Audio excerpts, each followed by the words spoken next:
Cours numéro 1. Les individus sont socialisés tout au long de leur vie. Réfléchissez. Pratiquement depuis votre naissance, on vous dit ce que vous pouvez faire, sous-entendu aussi ce que vous ne pouvez pas faire, et même ce que vous devez faire. Il y a une différence entre les deux.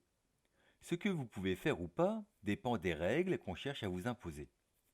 Alors que ce que vous devez faire dépend des idées qu'on vous met dans la tête sur ce qui est bien ou pas. Les règles, c'est ce qu'on appelle les normes. Il en existe deux types.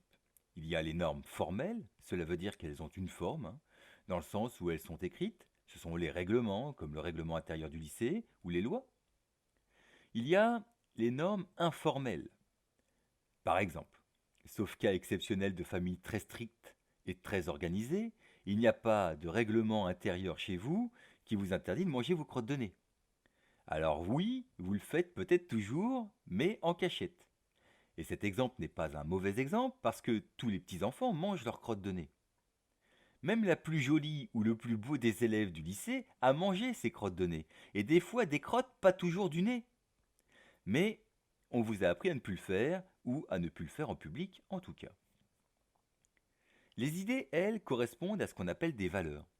Et souvent, elles sont collectives, dans le sens où elles peuvent être partagées par plusieurs individus.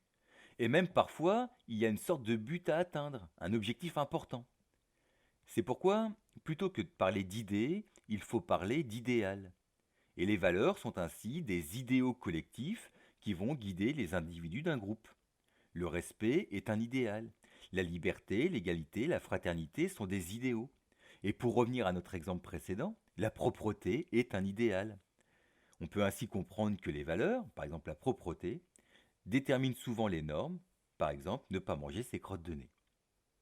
Et on appellera socialisation le processus de transmission des normes et des valeurs, sachant qu'un processus, c'est un enchaînement de faits ou de phénomènes.